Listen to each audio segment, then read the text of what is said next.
Hey, welcome back to another exciting episode of Yomo. This is the Year of Magical Learning podcast. So today we're on a new book, and it's Reflection 312. It's a book by Seneca on the shortness of life. It's one of the Stoics. It's another Ryan Holiday book recommendation. Okay, yeah. It's you know who Seneca is? Like Yes, he's a like philosopher. Yeah. yeah. So he's a Stoic philosopher. He's one of the main ones, right? I think there's only like three that are really well known. Maybe four that I've come across. I think that are Hmm. anyway. Seneca is probably I think the most famous of them all.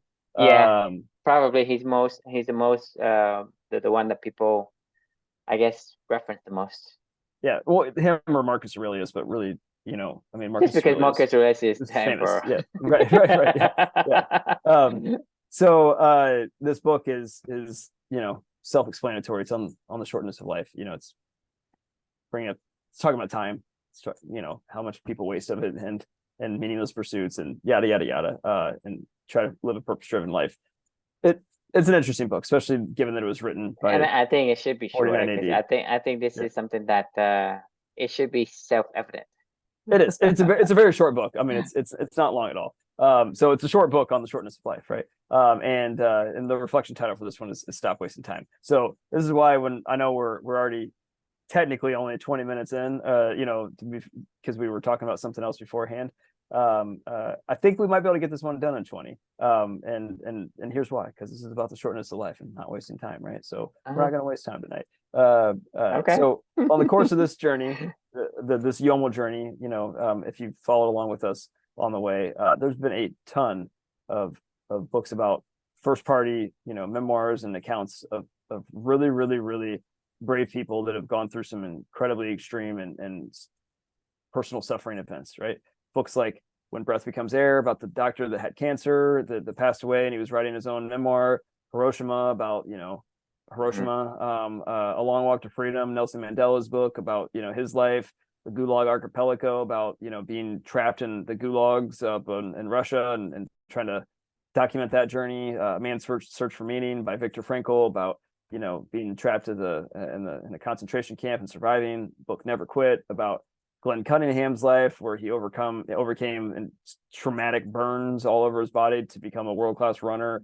Your Magical Thinking, about Joan Didion's life and her husband dying right in front of her.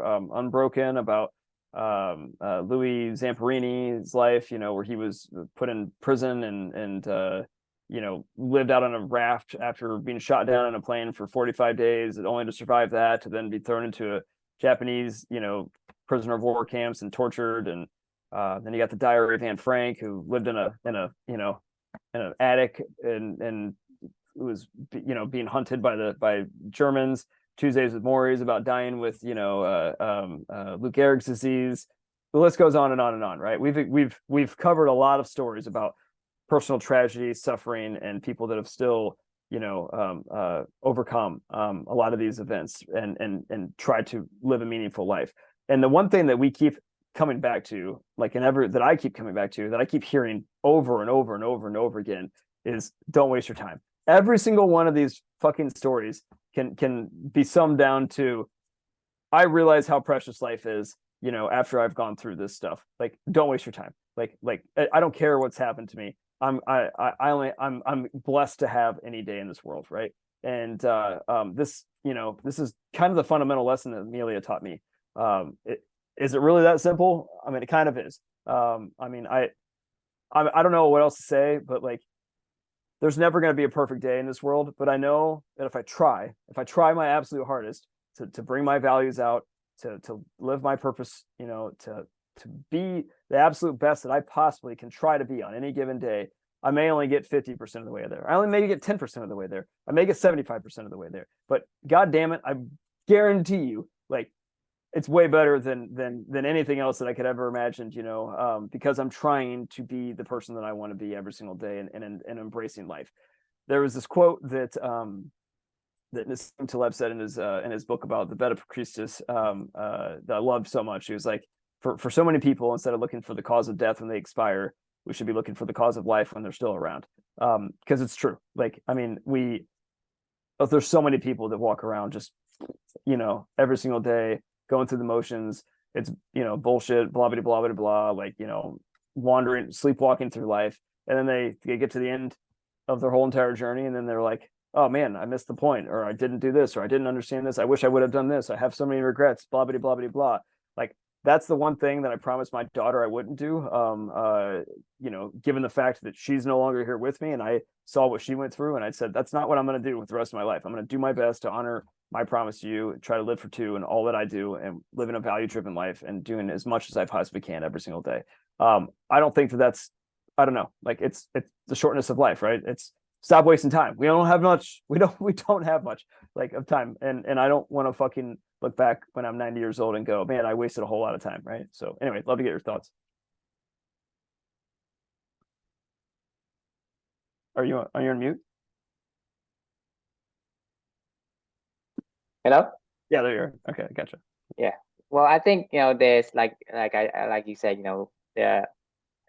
the quote by Jacinta Ledler. This is a beautiful quote, Yeah. For so many, instead of looking for the cost of death when they expire, we should be looking for the cost of life when they're still around. And to me, this is probably the most self-evident of of this whole reflection. It's because we talking about life is so fleeting that you can live life tomorrow, you can live life today, right?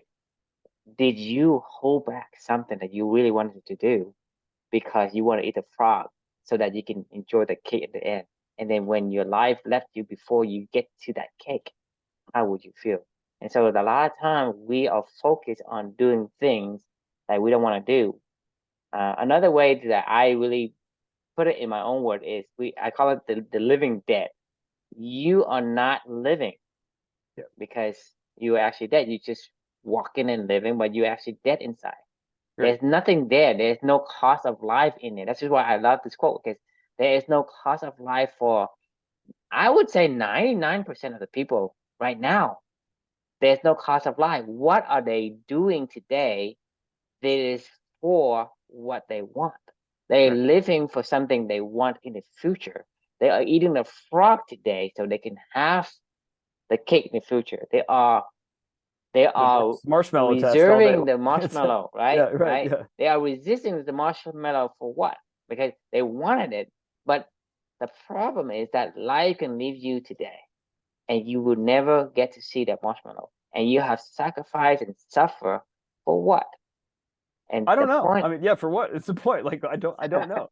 Like, I don't know why we do. I mean, I guess for each other. I mean, I really don't even know. I mean, like, we do it because we're told. I mean, honestly, we do it because we're told to do it. Like, I mean, like that's the honest to God truth. Like, we're literally told, here's your path, right? Like, I mean, like, here's this is your path, right? Like, like you need to go.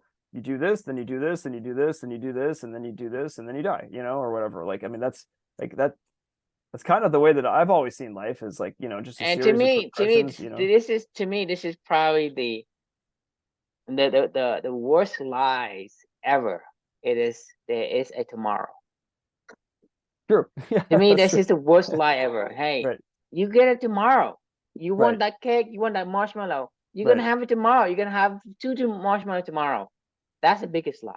Because the thing is, people don't understand. Because like you and I can talk to people today and say, hey, life is fleeting, and they say, what the fuck are you two talking about?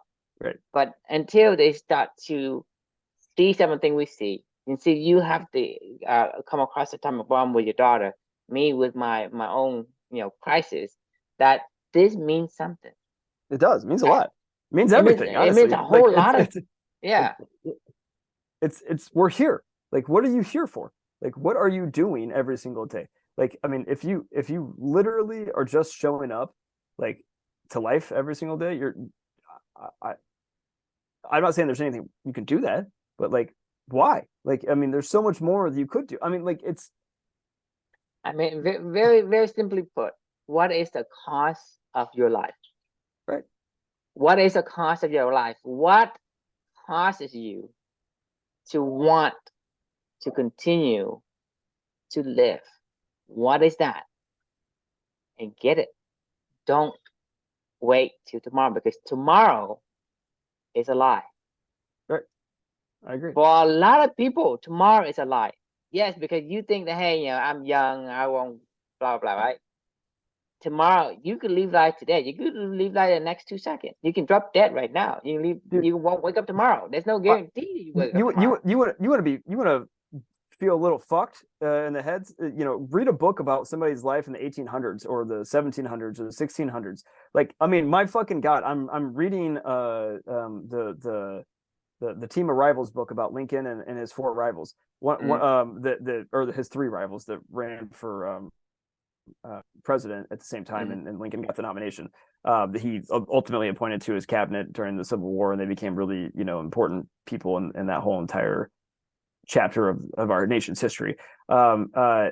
These dudes and families and went through some shit. I mean, like, literally, I just finished the chapter where Abe Lincoln's son Willie died from typhoid fever, while his son Tad almost died from typhoid fever at the same time, while his youngest son, who was 3, died when he was 3, and Tad, was his oldest son Robert was the only one that made it past the age of 18. He had 4 sons. Only one made it past the age of 18 was one son. His name was Robert. I actually went and looked up the Lincoln family tree, and I was like, there's got to be other Lincolns that are still around. Nope. There is no direct descendants. I just watched your video, by the way. There is no descendants of Abe Lincoln. There was another one of his rivals. His name was Solomon Chase. He was the governor of Ohio. He was he lost 3 wives. 3 wives died. And he had, like, I think a couple of his children passed away as well. And we take this shit for like, I lost a child, right? Like, and it's tragic. It's awful. You would never expect that, That's I would never. We never expect that, but that's life, right? And the thing is, Amelia taught you that, hey, life is short. Don't waste it on the thing that people told you should strive for. Go and look for things that make you happy. This is why life, living for 2 is important to you, because Amelia gives you that gift. Hey, this is a second chance for my father, right?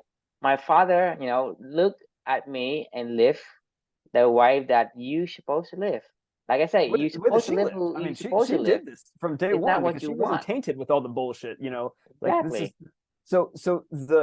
There's another author recently that I just finished a book that I started crying like my eyes out as soon as I finished this book. It was called Making Winners. It was it's a book about coaching, the revolution of coaching by Michael Lewis, the author that writes a lot of like The Blind Side and The Big Short and Moneyball, like, nonfiction, really famous nonfiction writer, Michael Lewis.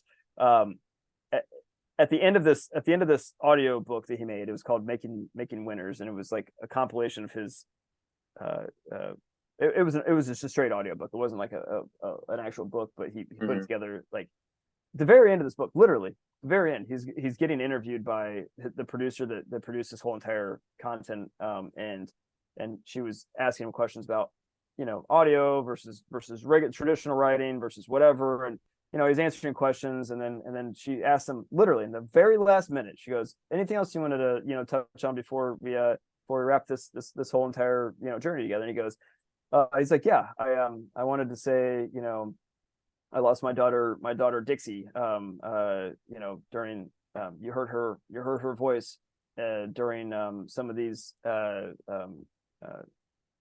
things they were during the production, right? Like, they actually interviewed his daughter."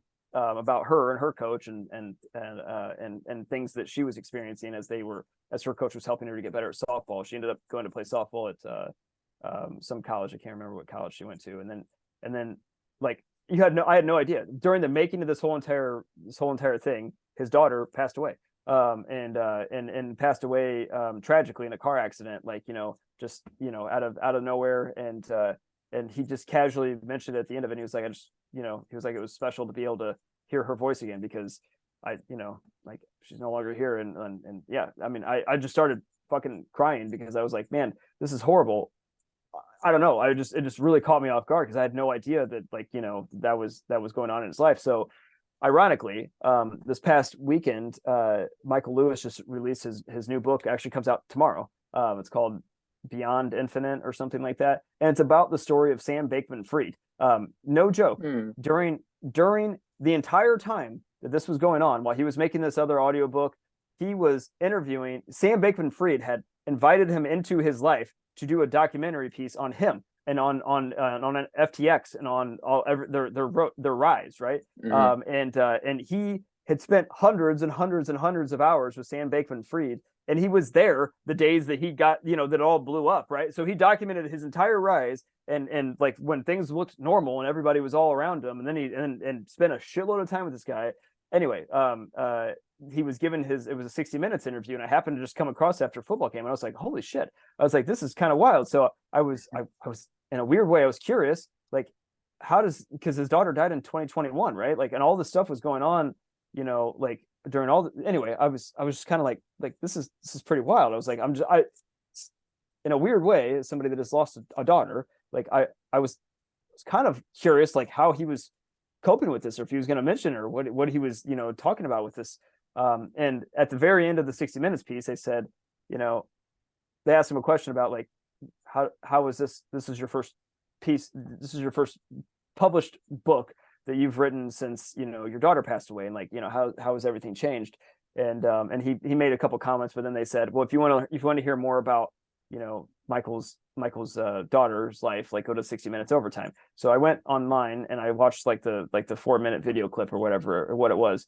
And Michael said, this is a direct quote from him. He goes, I thought about quitting writing. He's like, writing's been like the love of my life forever. And he was like, I thought about quitting writing after he was like, I couldn't fathom doing anything, without I mean, you just don't want to do anything. Right. And I'm listening to him talk. And then he said, he made a decision strategically. He goes, I don't want to make it sound like it was this easy, but it basically boiled down to this. He goes, I drew a line on a piece of paper and I put down everything that I love to do and everything that I don't love to do. And he goes, I'm only going to do this for the rest of my life, and I don't care. He was like, he was like, ironically, one of those things that fell on that side of that equation was writing. He was like, it's actually been a huge source of pain relief for me, and going through this process. And he elaborated more about, how this helped him process, time. I don't, whatever Michael Lewis has coped with this, but the point, the reason why I'm sharing that whole story was that line. Like, that line is what we're talking about. It's like, right. What's your cause for living versus fuck everything else. Like, what is it? What is the point of it? Like, I don't, like, there's no rules to this game, where this is a wicked environment, right? Like, this is not, like, there is no, if you don't do this, like, something bad's going to happen. If you don't not do the shit that you don't want to do, like, nothing bad's going to happen to you. Like, it's yeah. I mean, the rule is not set. Right. In this environment, the rule is not set. It could be changed anytime, anywhere, by anyone. Right. and so stop wasting your time is the point, right? Like, it's like, draw the line and do the stuff you want to do. Like, I mean, if you want to eat a fucking marshmallow, go back to the same thing we keep saying, hey, don't eat the frog. I mean, say, right. Oh, eat the frog first. Say, I don't want the frog. Say, yeah, eat the frog, then eat the cake. No, I don't want to eat the frog. I'm going to skip to the cake. Right. Why can't I skip Draw the cake? Line. Eat the cake, don't eat the frog. and people say, well, that's the way things has always been. You have to eat the frog first to eat the cake. Say, no. Who told you that? where did you get that rule from? I mean, everyone told him. I mean, the thing is, like you and I have gone through this, right? You and I have done that, Yamo, and you are the one that put on this pressure on yourself to perform something. Say, who put a gun to your head and do that, right? But it's our conditioning by society that makes us, hey, put on a goal, go strive for blah blah blah, right? And to me, I mean, it is dopamine. We are chemically wired to do that, though, too. Like, I mean, to set a goal and try to obtain it. I mean, like, this is why goals are so powerful, but they're also kind of fucked. I mean, honestly. Well, like, it's manipulated. It is. It's manipulative. Like, we're like manipulating ourselves, though. And we allow other people. I'm not saying I don't have goals. Like, I think we've talked about this before. I do have goals. I have one goal, and that is basically what Michael Lewis said: draw the line. Like, I'm only going to do the stuff that aligns to my values. I think it's we have to be more impeccable with the words, because I think goals. I do agree with you in a way, but I think that the goals, we need to distinguish between what we're talking about when we go. So our goal isn't to get to a certain Outcome. Yeah. There's no outcome, right? outcomes. Yeah. It's about getting to a certain state, Right. right? A state of a perpetual journey, right? Our A purpose. journey on, like, are we on the same on the? I guess the goal here is, did we pick the right bus? Right. And once we're on the bus continues Wheels to on the bus go move, round and around, man. right? Exactly. So are you in the right, I guess, path of where your life needs to align itself with, Right. versus a goal just to be a goal of to attain a thing, a state, or an endpoint, a final destination. So that's what I'm saying is goal. I think we could maybe narrow the goal down a little bit more to determine what it is that goal should be versus what goal shouldn't be. Like, you draw the line. What should I do and what shouldn't I want to even attempt, even if I can do it? Like I said, when you can do something, doesn't mean you should. Whether, hey, I can go and I can do, yard cleaning all day long. Well, I don't mind it, but I don't enjoy it as much as I enjoy, talking to somebody about Yomo or whatever. So there's some things that I may align to, but it's not as, fulfilling and as aligning as some of the other priorities. So that's why we have core values, and we have top 5, top 7, top 10 core values. Versus, you're gonna have 100 core values. You can say, well, the 100th one is the same weight as the first one. It does. I mean, it doesn't. One is going to weigh more than the other, and in the overall combination, it's going to balance you out to the person that you should ultimately be able to fulfill as that gene dictates. Right. At the end of the day, you have to follow what the gene wants you to do to align itself to adapt to society. So if you want a marshmallow, then eat the marshmallow. Don't wait, because as long as it's on purpose. As long as it's on purpose. Like, don't do it because somebody else manipulated you to do it. Choose it and do it and own it and just do it. Like, because when somebody else manipulated you, when you eat that marshmallow, the reward isn't there because somebody else took it. That's true. I mean, it's not your reward, I say, because if somebody would manipulate you to go and get the marshmallow, it isn't what you want. You want that for someone else, because someone else manipulate you, what to get for them. So whenever you get the trophy, right, it starts to disappear. It's like, what the hell is going on, right? It's supposed to be my trophy, and then disappear because somebody used some kind of a magic trick of manipulations to get you to do the work to get their reward, not yours. And so if you don't want it, the reward isn't yours. That's correct. So if you don't want it from the core, from your core, the reward isn't yours. Because when you get it, it isn't satisfying. Okay, isn't fulfilling in that. Because let's say you need, I don't know, to make it simple. Like you have a shape, maybe a star shape, or an umbrella, like an umbrella shape, or a circle, or a triangle, whatever it is, right? That you need to fill, and you go and you get, a different shape. It doesn't fuse that shape that you have. You know what I mean? And so when that core tell you, hey, I need a triangle, you go find a triangle and you take it, you put it in, it fits, it's fulfilled. But if you have a triangle and somebody manipulate you, go get a circle, right? And when you get it, it isn't fulfilled, and it isn't. That's why people go to and win the Olympic or have some kind of a national championship or whatever, and they don't really care for it.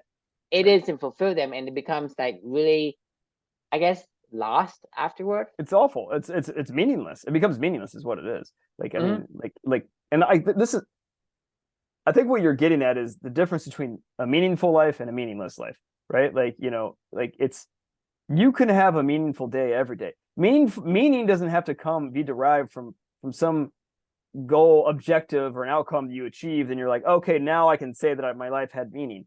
You can have meaning every single day if you know what you're doing and why you're doing it, and doing it on purpose, right? Versus, like, the other scenario you described is you could spend all of your life dedicated to something and maybe you achieve it, or maybe not, it doesn't matter, but like maybe you achieve that and you feel like that is going to give you the reverse, to give you the meaning. Like, unfortunately, what you'll find out is that all of that hard work and bullshit that you put into it, was the meaning. You just didn't see it along the way. And you weren't enjoying it while you were doing it. Like, I mean, there, like you're the it was I mean, it's the fine line of addiction that versus, I don't know what we're calling anti-addiction, you know, whatever it's a controlled addiction versus the unconscious addiction versus conscious addiction, right? Like Michael Phelps is an addict, a swimming addict, like without a doubt, right? Like, I mean, we can all agree on that. Was he consciously aware that he was a swimming addict, or was he unconsciously aware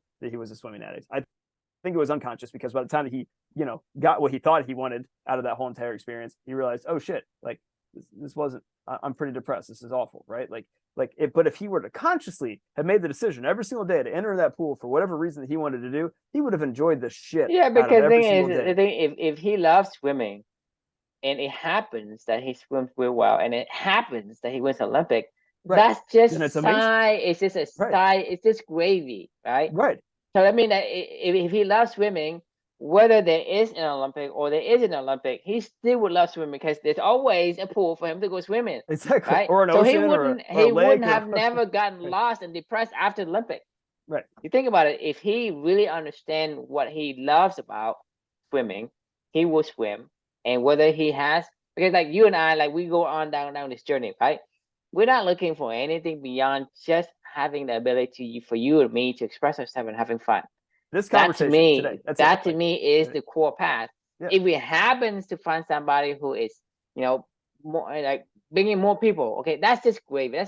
That's just like extra. If we happen to have like a tribe later on, that's extra. If we happen to become this grand poopa of you know, Yomo later on, that's gravy, right? It doesn't change the fact that with or without these things, we are still happy on our path until the day that, you know, we are physically cannot do it anymore. Right. You think about it. I mean, even I probably bet you if you and I on our deathbed together in the hospital together, we're probably gonna talk shit like this. I would agree. I mean, like, you know what I mean? I definitely agree. I mean, like, this is like, I don't know why I had this weird ass thought the other day. I was driving down the road, and I drove a car that I passed was like a hospice care person. And because the only reason I knew was because on the side of it was like, you know, hospice with the heart or something like that, like body wrap on the side of it to like identify the car. And I looked over at the driver, he had his window down, and I was like, man, what a fucked up job that's got to be. Like, you know, every single day you're just walking into, like, you know, somebody that's dying, like, you know, and like you have to be, I don't know, like you got to be whatever they need you to be in that moment, right? Like, and this is no joke. What you just said, this like was kind of funny, because I thought about, like, you know, probably most people, you have to come in there. I literally was projecting into this guy's, like, he's like driving up to somebody's house, and he's probably going to be like super patient and kind, and, you know, it's all going to be okay, and, you know, we're here for you, and, like, you know, I've seen this, right? Like, I mean, like I've been around this many times. Hell, like when Amelia passed away, it was, you know, people very, very calm, gentle talking to you, you know, whatever. And like, and yes, like in my daughter's scenario, lost your video again, by the way. And in the scenario that was like what we were going through as a family, like I think I appreciated that, because it wasn't really happening to me. It was happening to my daughter. Now, like if it was happening to me, and I was the person that person was going to visit, I would want to be like, hey man, fucking, it's fine. Like it's fine. It's all good. Like, I mean, like we've been talking about this for the past 75 years. I've lived a fucking great life. Like, and I'm happy with this. You know, can we just shoot the shit, you know, like, and, you know, fuck around, we'll watch TV until, like, I mean, I'll just die eventually. And, like, hey, you know, what do you like to do? Right, yeah. I mean, like what's a perfect day for you? Exactly. Like this is, I mean, I literally was thinking this of, like, you know, I don't want to be that person where you have to be calm and like soothing me. Like, you don't need to soothe me. I'm soothing myself every day by honoring my promise to my daughter. Like, when the day does come, like I don't hope it's painful, but, you know, if it is, then it is, right? Like, you know, we'll figure it out. But like, but whatever, we're all gonna die. Like, I'd rather just enjoy, like you said, cause of life versus cause of death, right? Like, I will be happy to say, hey man, I've had a cause of life for however long it is until I pass away from here. And I'm pretty happy with that. Like I'm good. Like, you know, I don't need any more. I've been fulfilled. If anything, I was blessed with an amazing life, you know, like, and like, that's all that anybody could ask for. Right. You know, like don't miss the point. I mean, we just talked about this a couple of weeks ago. Don't miss the point. So the bottom line is stop wasting your time. Like, you know, I mean, I'm going to give my final thoughts on this one, just because I don't know what else you can say. Like, life is short. Like, don't waste time. What's your cause of life? You know, like it's just get out there and do it. Like it's Shia LaBeouf, just do it. You know, like, you know, whatever. In a nice way, just go live your values. You know, like the last sentence of this whole entire journey, the last reflection is focus on your values. Like simplify it down to the easiest thing I could possibly tell you, and that's your cause of life. You know. Yep. Yeah. Yeah. My final thought is don't wait. Just do it. Don't wait. Right. I mean, think about it. I mean, after all this, if you listen to us for the last 20 minutes or so, and you don't understand this, you know, I mean, there's not much I can help you. It's self-evident, because, you know, it's either you going to do somebody else's work or you do yours. Yep. It's your life or someone else's life. Every day you have a choice to try to be who you want to be, or to be who somebody else wants you to be. And I know what makes me happy, and I know what doesn't make me happy. So I think it's pretty simple. Right? Like it can't be simpler than that, right? Right. So agree. Awesome. All right. Well, thanks for joining us, and that was kind of a short one. Yeah. Short for us. So question we can leave with you all is what is your cause of life? And you know, we'll see you tomorrow. Yep, sounds good. See you.